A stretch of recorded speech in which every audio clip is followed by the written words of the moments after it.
Today, we are going to discuss about the importance of planning under Chapter 4 Planning of Class 12th Business Studies. So, the first importance of planning is that it provides direction. So, by stating in advance how the work is to be done, planning provides a direction of action. So, it enables its employees as well as the managers to understand that how the work is to be done. It ensures that goals or objectives are clearly stated so that they act as a guide for deciding what action should be taken and in which direction.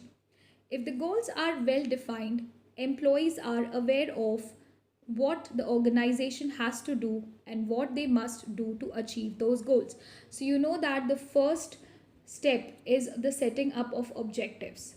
Okay, so if there is no proper planning as to what needs to be done or what activities needs to be carried out or what are the steps involved in the objectives, all these things, if they are not planned out properly, then the employees as well as the managers will not have a clear idea.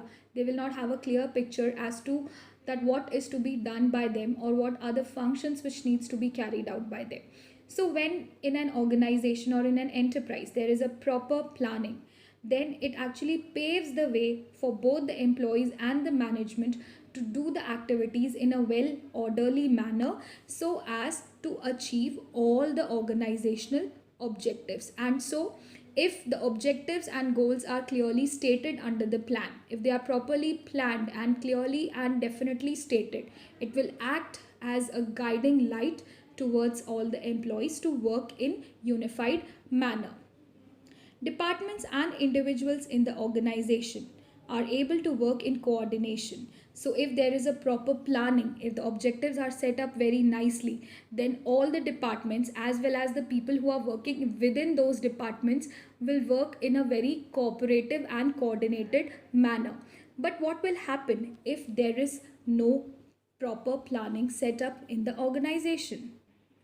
If there is no proper planning in the organization, then all the employees will be working in their own way, in their own directions, and hence the organization would not be able to achieve its desired goals or objectives. Therefore, the first importance is that the management should very clearly have a plan about the objectives and goals which needs to be achieved, as well as it should be clearly stated to its employees so that they can work in a unified manner.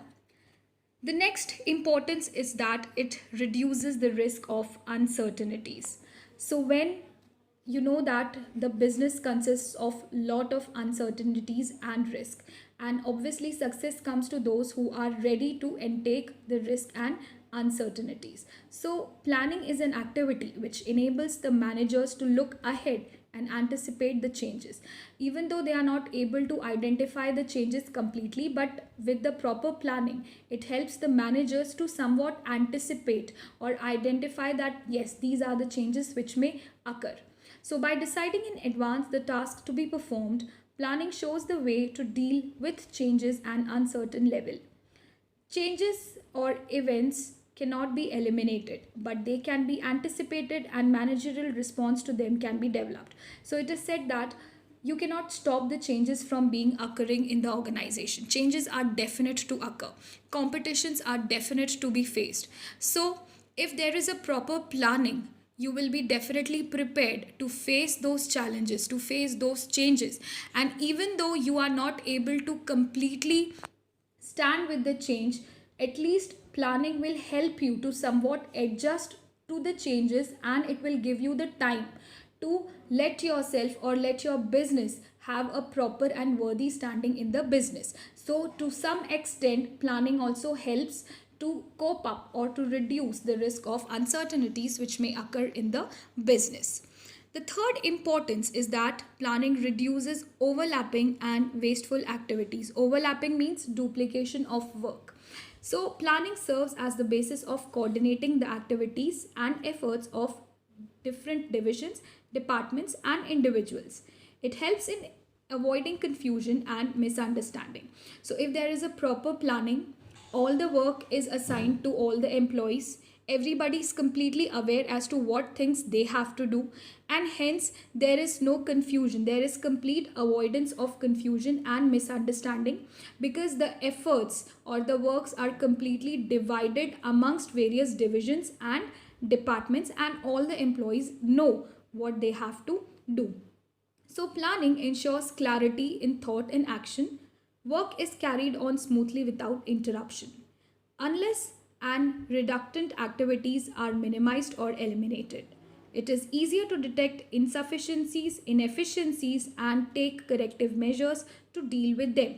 So now you know that all the employees are given their work. They are directed towards achievement of one organizational objectives. They have been clearly given the all the rules, policies, etc. are clearly stated, and hence there is no confusion. And so because there is clarity, planning ensures clarity, and therefore there is smooth running of business without any interruptions. Okay, and when this happens, all the wasteful activities or duplication of activities are either minimized or completely eliminated. And if there is any improper functioning or any inefficiencies happening in the organization, then definitely in order to remove that or to eliminate that, corrective measures can easily be taken to deal with it if you have a proper planning and a well defined planning system in your enterprise. The next importance is that planning promotes innovative ideas. So you know that planning is the very first step or very first function of the management.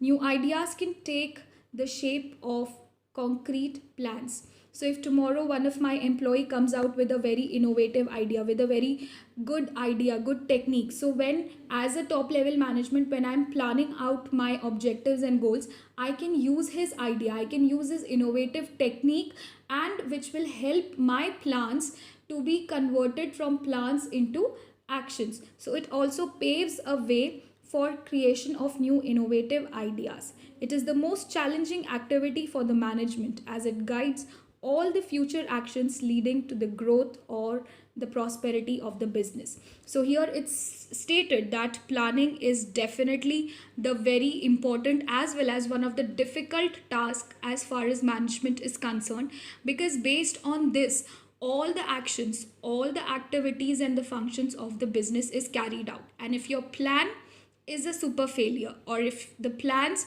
are not practical, if the plans are not according to the changes of business environment, then definitely how well you staff the people, how well you organize the things, how well you direct the things, no matter, it does not matter in that sense if the plan is not proper.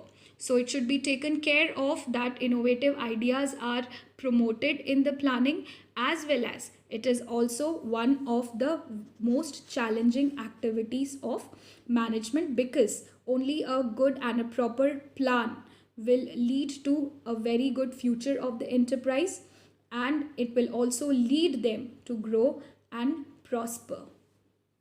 The next importance of planning is that planning facilitates decision making. So, planning helps the manager to look into the future and make a choice from various alternative courses of actions. So, if you remember in the beginning, when we studied about the concept of the planning, I told you this thing that when the planning is done, the managers know that in order to accommodate their business, they have got various methods of doing one particular thing. So if a manager is capable, if he's smart enough, then he will easily identify which is the better method which is available to him in order to conduct his business. And so somewhat planning is going to help him in order to identify or choose which is the best alternative method of action which is available to him. The manager has to evaluate each alternative and select the most viable proportion. Planning involves setting targets and predicting future conditions, thus helping in taking rational actions. So, you know that the manager should be smart enough to judge the various alternatives which is available to him, and he should be able to take the most correct or the most appropriate course of action which is best suited for his business.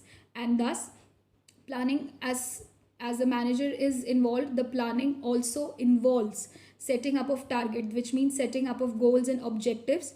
And also you need to predict the future, identify the changes which are going to happen in the future. And if you are as a manager able to do this, then definitely it will help you to take rational actions or rational decisions which are for the betterment of your organization. The next importance is planning establishes standard for controlling. We know that planning also involves setting up of goal. This is the first step of planning, and the entire managerial process is concerned with accomplishing predetermined goals through planning, organizing, staffing, directing, controlling. These are the other functions of management which will be discussed in the later chapters. So we know that the first step is setting up of goals and objectives. Only once when the organizational goals are being set up, are decided, are predetermined, only then the other functions of management can be carried out very smoothly. And if there is a proper planning, then it will also provide us with the standard against which actual performance can be measured. So tomorrow if I found out that there is any deviation in the working of my business, then the planning will also give me a basis to evaluate, to identify where did I lack in commemorating my business. So by comparing the actual performance with some standards, management can know whether they have actually been able to attain the goals. So if you compare the standard, which means what we actually wanted to do and what we have actually done, if you compare those things, we will be able to know whether we are progressing, whether we are growing or we are deteriorating. So planning actually helps the management to understand that also. Therefore, we can say that planning is a prerequisite for controlling. If there were no goals and standards, then finding deviations are a part of controlling would not be possible. So controlling means what? When you find out that at the end of the financial year, as a management, my organization could not fetch me much profit. We wanted to do this thing, but at the end we landed up doing this thing. So what will happen next year, next financial year, when we come up with new plans? Definitely with the help of proper controlling, either controlling the resources or controlling the manpower and other factors of organization. By controlling these things, I can try or I can strive for attainment of my organizational goals. So if you have a proper planning, you also are enabled to conduct a proper controlling function. The nature of corrective and required depends upon the extent of deviation from the standard. Therefore, planning provides basis of control. So as I explained to you earlier, when there is a standard being set up and you need to achieve the target based on that standard, but at the end of the year you find out that your target is not being achieved, what do? Next time when you set up the goal, you set up accordingly, you take up many corrective measures, you try to control over your resources of the organization, and hence it can be said that if you have a proper planning as to how things are to be done, then it will also help you and give you the basis of control as well. So in today's class, we had discussed about the few importance of planning.